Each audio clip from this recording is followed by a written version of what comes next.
안녕하십니까. 관광개발론 13주차 동영상입니다. 13주차 첫 번째 동영상입니다. 강의에 앞서서 지금 강의를 녹화하고 있는 시각은 6월 5일 금요일 오후입니다. 오전에 두 과목 2학년 자원하고 관광영어 녹화를 했고요. 지금 개발론하고 좀 있으면 이게 끝나면 창업론 녹화를 해야 됩니다. 어느덧 이번 학기가 마무리되어 가는 것 같죠. 우선 코로나로 시작을 해서 코로나로 끝이 나는 학기인 것 같습니다. 짜증이 나죠. 불행인지 다행인지 기말고사는 대면으로 본다고 그러는데 기말고사 시간표가 나왔습니다. 그래서 여러분의 기말 이거는 지금 특별히 바뀌지는 않을 것 같아요. 근데 학과 홈페이지를 참고를 하고 몇 가지 주의점을 말씀드리겠습니다. 여러분의 시험은 6월 25일 목요일날 1교시입니다. 903호와 909호로 나누어서 칩니다. 903호와 909호. 그래서 한 반은 안범령이 들어가고 한 반은 한사인 교수님이 감독으로 들어가실 겁니다. 그래서 학교에서 요구하는 게 시험을 보되 동시간에 두 분반으로 보던가 아니면 2시간에 걸쳐서 앞시간, 뒷시간 그렇게 해서 보고 문제가 유출되지 않도록 시험 문제를 달리해라 뭐 그딴 소리를 개소리죠. 시험 문제를 달리하는 거는 문제 내는 건 어렵지 않습니다. 그런데 그렇게 되면 끝나고는 꼭 말이 나오죠. 저쪽 반이 쉬었다, 이쪽 반이 쉬었다 뭐 말이 나와요. 그래서 공정성 확보에 문제가 되기 때문에 동시간에 두 개의 분반으로 나누어서 시행을 합니다. 그래서 여러분들한테 조금 미안한 거는 1교시에 보죠. 지금 이번 학기 제가 4강좌를 하는데 4강좌 중에 3강좌가 1교시 시험입니다. 뭐 여러분들은 저하고 경험이 있지만 비록 수업은 1, 2교시를 해도 1교시에 시험을 보는 경우는 한 번도 없었죠. 이유를 설명을 드리려면 강의실 동시간대에 강의실을 확보해야 되고 시험 감독에 들어갈 교수를 확보해야 됩니다. 그러다 보니까 부득이하게 1교시에 봅니다. 그래서 주의사항을 말씀드리면 자기가 배정된 반에 가서 시험을 보셔야 되고요. 그 다음에 여러분들이 학교에 오실 때 동대 5번 출구에서 우리 순환버스 타는 곳에서 발열 검사를 합니다. 그리고 열을 재고 이런 스티커를 붙이고 다 전원이 해야 됩니다. 그 말은 무슨 말이냐면 그 시간대 많은 학생들이 몰리면 등교하는 시간이 상당히 늦어질 거로 예측이 됩니다. 또 순환버스를 이용을 안 하고 그냥 뭐 자차로 오거나 택시를 타고 오시는 분들은 국제관 건물 앞에서 또 그걸 시행을 합니다. 국제관 건물에서 이게 붙여져 있는 사람은 프리패스를 하나, 그렇지 않은 사람은 또 발열 체크를 하고 스티커 검사를 하고 이름 쓰고 뭐 그런 걸 할 것 같아요. 그래서 등교하는 시간이 많이 걸린다는 얘기죠. 그래서 지각을 하는 경우는 치명적입니다. 지각을 하시면 시험은 제 시간에 볼 겁니다. 9시 땡 하면 시험지 나눠주고 시험지 볼 거거든요. 만약에 지각을 하시면 본인 취득 성적의 40%만 인정을 하겠습니다. 원래 규정에도 그렇죠. 지각이라 하면 시험지를 배부하고 자 시험 보십시오 한 이후에 입시를 하면 지각입니다. 언제까지? 그 강의실에서 시험 보는 사람 중에 누군가가 나갈 때까지. 누군가가 나가면 이미 문제를 알고 있는 사람이 나갔기 때문에 시험의 공정성 확보에 문제가 있죠. 그래서 40%만 인정합니다. 어떠한 것도 용납을 안 하겠습니다. 아까 2학년 시간에도 그런 예를 들었는데요. 여러분이 타 지역, 뭐 서울에서 시험을 본다고 칩시다. 그런데 KTX가 고장이 났어요. 혹은 고속도로가 사고가 나서 고속버스가 제 시간에 못 갔어요. 그러면 그 회사에서는 어떻게 할까요? 여러분한테 늦으셨어요. 이쪽에서 따로 보세요. 절대로 안 할 겁니다. 지각을 하시기에 걱정이 되시는 분은 일찍 나오십시오. 일찍 나오십시오. 그거는 예외 없이 규정대로 적용을 할 겁니다. 그 다음에 아직까지 말이 없는데 또 한 가지 걱정은 6월 여러분 시험은 목요일입니다. 학교의 기말 시험은 그 주 6월 22일 월요일부터 시험을 보게 되어 있죠. 여러분은 시험 보는 월, 화, 수 중에 그러기가 없기를 바랍니다만 확진자가 나오면 대책이 안 씁니다. 가천 길대학인가요? 가천대학인가요? 뭐 그랬죠. 그래서 다 취소가 되고 했죠. 만약에 그러면 뭐 학교에서 무슨 대책이 있겠습니다만 그게 없으면 짤없이 일괄 출석만으로 성적을 내는, 제가 지금 확보한 유일한 객관적인 자료가 출석 점수입니다. 그렇다고 출석 리포트는 누누이 저는 여러분들한테 출석 확인용으로만 한다고 그랬죠. 그래서 몇 페이지 어디 정해주고 그거 적어서 내면 인정한다 뭐 그런 식으로 다 했던 것 같아요. 그래서 그래 놓고 갑자기 뭐 리포트로 점수를 매긴다고 말이 안 되는 소리이기 때문에 그런 일도 발생할 수 있으니까 생각하시고, 또 한 가지 얘기해야 되는데, 그 다음에 미리 말씀을 드립니다만 기말고사 배점은 어떻게 해야 될지 아직 모르겠어요. 저한테는 20점만 돼 있죠. 출석 점수. 중간고사 40, 기말고사 40해서 원래대로는 80점을 시험을 봐야 되는데 어떻게 해야 될지 아직 모르겠습니다. 그래서 제 기준은 시험지는 양면을 해본 적이 없습니다. 단면으로 해서 단면에 가능한 대로 그게 시험 문제가 몇 개 나갈지 문제 하나 내고 80점 하면 됐죠. 두 개 내고 각각 40점 하면 되고. 근데 그렇게 되면 맞겠죠. 그래서 가능하면 어쨌든 간에 성적의 시험은 어떻게 될지 아직 모르겠고, 그 다음에 또 한 가지가 뭐 있냐, 뭐 시험을 그 얘기를 안 했네요. 이게 개발론에도 두 분이가 계시는 걸로 알고 있는데요, 제 기억이 맞으면 학기 초에 수강 정정을 했는데 정정 이전에 수업에서 리포트도 제출 못했고 제출 날짜는 지났고 그런 이메일을 보내신 분이 계셨던 것 같아요. 그분들한테는 제가 답하기를 그렇게 얘기를 했거든요. 대면 수업, 첫 번째 대면 수업 시간에 와라. 그때 그렇게 얘기를 했던 거는 이렇게 한 학기 내내 비대면으로 유튜브를 보면서 수업을 하리라는 건 상상을 못했어요. 한 학기 내내 이걸 했기 때문에. 그래서 여러분들은, 그런 분들은 제가 약속한 대로 첫 번째 대면이 시험입니다. 시험이 그러니까 9시부터 시험이니까 9시 50분 아니면 끝나겠죠. 끝나자마자 저는 연구실에 와 있을 테니까 1시간 이내에 연구실로 방문을 하시면 깔끔하게 출석으로 인정하겠습니다. 그 이후에 방문을 하시면 없습니다. 분명히 여러분한테 여러분하고 약속은 지킬 거니까. 그래서 시험 끝나자마자 제 연구실로 방문을 하시면 인정을 하겠습니다. 그리고 성적은 최대한 여러분한테 배려를 하겠습니다. 그래서 지금은 학교에서 지금까지 나온 거는 절대 평가를 한다, 단 A 플러스 비율은 15%로 한다라고만 나와 있는데 스멀스멀 들리는 얘기로는 명확하지가 않아요. 그래서 제 생각에도 아무래도 조금의 A 비율을 늘리는 건데도 BC도 요구를 할 것 같다라는 생각이 들어요. 왜 그러냐면 일단은 학교는, 대한민국의 사립대학은 교육부의 눈치를 봐야 됩니다. 왜 그러냐면 교육부가 사립대학에 내려주는 각종 지원금이 있습니다. 무슨 특성화 우수대학, 무슨 대학, 취업 역량 강화대학 그런 거 있죠. 그런 여러 가지 그런 게 없으면 대한민국의 사립대학은 무너집니다. 그러니까 학교는 교육부의 눈치를 봐야 되고요. 그래서 어저께 페이스북인가요? 동의대 학생에서 올린 것 같은데 아마 전국 대학, 제 기억이 맞으면 전국 대학생 어쩌기에서 교육부하고 협의를 받는데 아직까지도 교육부에서는 얘기를 안 하고 있는 것 같아요. 그래서 급한 대로 각 대학들이 자율적으로 이렇게 하는데 교육부에서 방침이 나오면 그게 바뀝니다.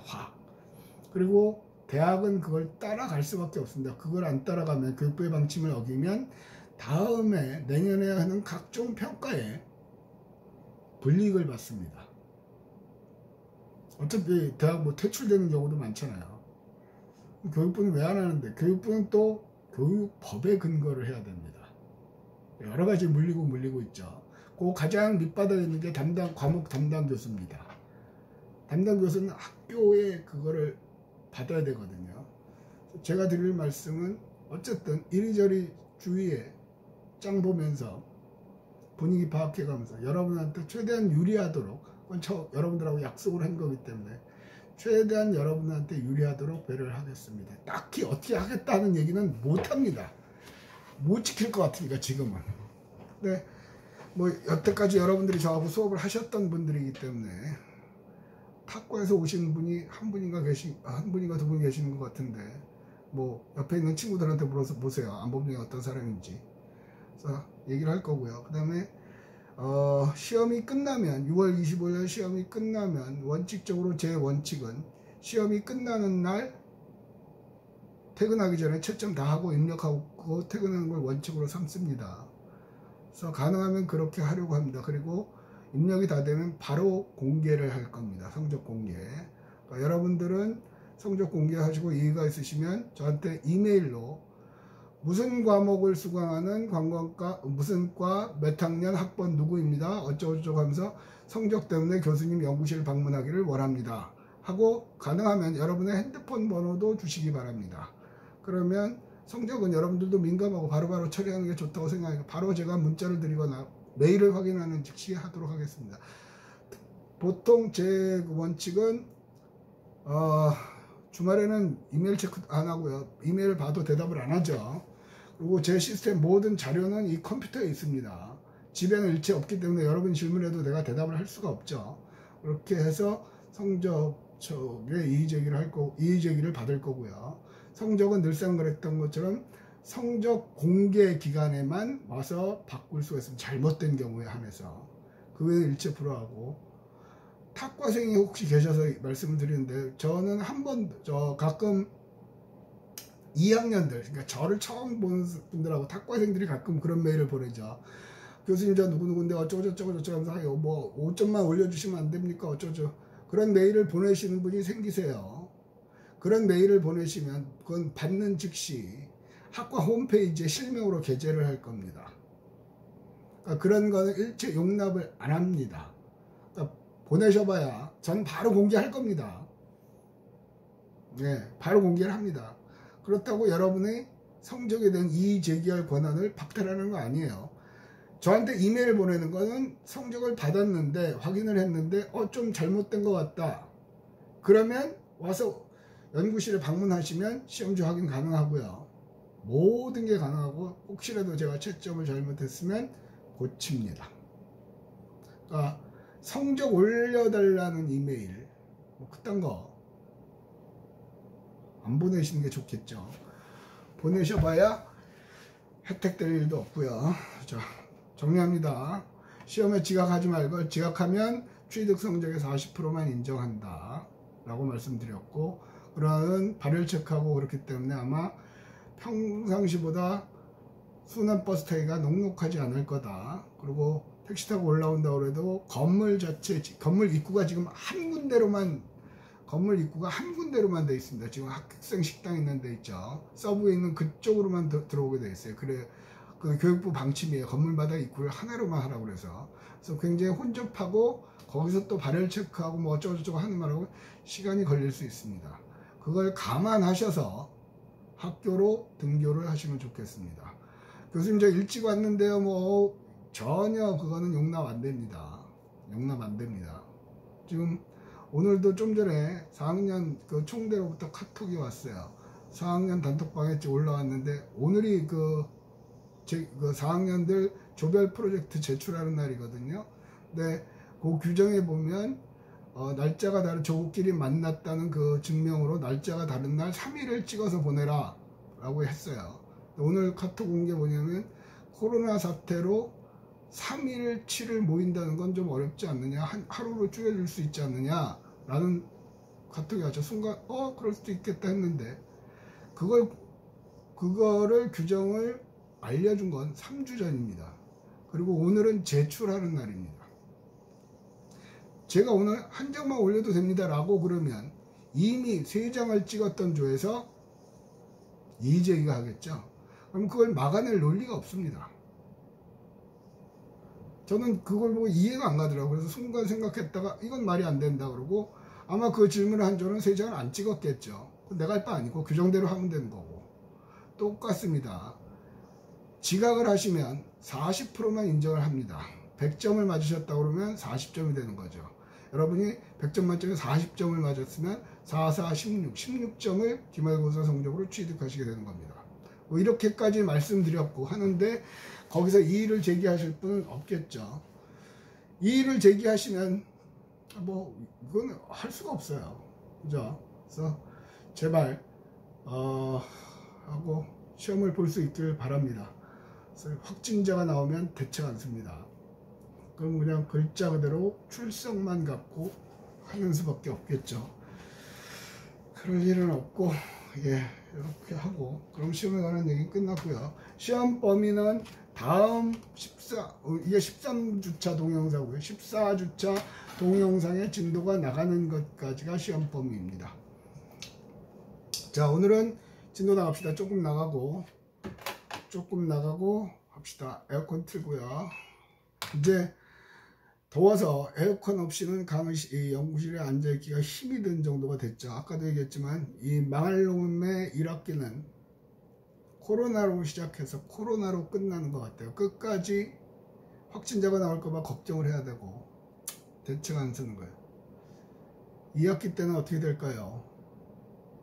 잘 됐으면 좋겠는데 모르겠습니다. 자, 지난 시간에는 기업가 정신하고 해서 플래닝 컨시더레이션까지 했죠. 오늘은 52페이지 트랜스포테이션입니다. 교통, 이동수단. 이것도 투어리즘 플래닝에서 반드시 들어가죠. 지금은 교통수단들이 많이 나오죠. 트램도 생긴 것 같고요. 뭐 엊그저께인가 신문에 보니까 앞으로는 택시도 드론 택시라는 거예요. 우리는 지금 생각하는 드론이 굉장히 작은데 택시로 다닌다고 그러죠. 택시로. 택배 직업이 없어질 거다. 택배도 하늘로. 와, 그럼 하늘 되게 복잡해질 것 같아요. 어쨌든 자, 여기서 이제 플래닝 컨시더레이션으로 갑니다. 여러분 교재 53페이지요. 첫 번째, The transportation sector must include tourism in its plans. 자, 교통체계죠. 이거는 must예요. 반드시 포함이 돼야 된다. 관광개발 계획할 때. 당연한 거겠죠. 그러니까 늘상 얘기하는 거, KTX가 개통되고 나서 자갈치 시장에 오는 수도권 관광객이 30%가 늘었다, 뭐 그런 얘기도 하고요. 또 지금 거의 망해가는 항공사, 오늘 보니까 다시 대한항공이나 뭐 항공사들의 주가가 다시 올라가고 있어요. 네, 엊그저께 학생들이 방문을 해서 얘기도 잠깐 했습니다만 이 관광 산업은 망할래야 망할 수가 없는 산업입니다. 처음에 이걸 전공할 때 그 생각은 전혀 안 했고요. 와서 공부하면서 해보니까 왜 그러냐면 이 놀이에 대한 욕구는, 호모루덴스 놀이에 대한 욕구는 안 변하거든요. 단 놀이의 형태가 바뀌겠죠. 근데 관광에서 전제는 관광의 정의를 볼 때 자신의 일상 거주지를 떠나서 특정 목적지에서 차지하다가 돌아올 때까지 일어나는 재반현상 모두를 관광이라 칭한다. 여기서 떠나서 돌아오는 거, 이게 트랜스포테이션입니다. 그런 체계가 반드시 포함이 돼야 되겠죠. 두 번째, intermodal travel requires new planning corporation. 이거는 뭐냐면 이 인터모델, 그래서 모델과 모델을 섞는 거죠. 우리가 할 때도 서울 가서 KTX 타고 가서 지하철을 이용한다든가, KTX 타고 가서 택시를 탄다든가, 아니면 비행기를 타고 가서 지하철을 탄다든가, 그렇게 각각이 각종 수동성이 섞여 있는 거죠. New Planning Corporation, 협조 체계를 이룬다. 쉽게 말하면 그런 거예요. 그러니까 환승 카드가 된 지가 얼마 안 되나요? 꽤 되나요? 됐죠. 근데 한동안은 또 광역에서 서울에서 쓰는 그 교통카드를 부산에서 못 써요. 부산에서 쓰는 거를 서울에서 못 써요. 아마 지금은 되는 걸로 알고 있는데 모르겠어요. 써본 적이 없어서. 그러니까 서로 이렇게 코퍼레이션, 협조 체계가 필요하다는 거죠. 요거는 관광객의 이용 편의가 첫 번째 목적이죠. 관광개발계획의 목적은 관광객이 문제를 맞닥뜨린 문제를 해결해 주는 것이 아니라 관광객이 문제를 맞닥뜨리기 전에 그 문제를 원천으로 안 마주치게 하는 거죠. 그러니까 그런 거예요. 그래서 이거요. 그 밑으로 하나 둘 셋 넷째 줄 보면 if anyone traveling fails to provide the quality of service desired, the entire trip may be spoiled. 예를 들어서 비행기 타고 지하철 타고 버스 타고 해서 경복궁을 간다고 칩시다. 그 중에 하나만 실패한다고 해도 여행 전체가 엉망이 돼버린다는 얘기죠. 그러므로 코퍼레이션, 협조 체계가 이루어져야 되겠죠. 쉽게 말하면 비행기 도착 시간에 맞물려서 다음 이동수단의 시간표가 탁탁 맞으면 되죠. 비행기 도착 밤 11시에 비행기 내렸어요. 근데 이미 지하철이 끊어졌대요. 그래서 하룻밤을 공항에서 노숙을 해야 돼요. 짜증나죠? 그런 경우는 많아요. 특히 도서 같은 경우요. 섬으로 가는 배가 안 된다거나, 그죠? 그러니까 그렇다고 24시간 배를 띄울 수는 없죠. 배는 또 여러 가지 외부적인 요인에 의해서 못 가는 경우도 있고, 또 만조, 간조 뭐 그런 것도 따지잖아요. 가능한 한 협조 체계를 이루어야 된다. 그게 안 되면 그 관광객의 여행 일정이 완전히 스포일드, 멍들어 버리는 거죠. 짜증나는 일이에요. 그 밑에요. Transportation is more than engineering. 엔지니어링, 기계적인 거. 그죠? Transportation은 엔지니어링 그 이상이라는 거죠. 쉽게 말하면 KTX, 하다 보니까 맨날 KTX만 돼. 빠르게 간단 말이에요.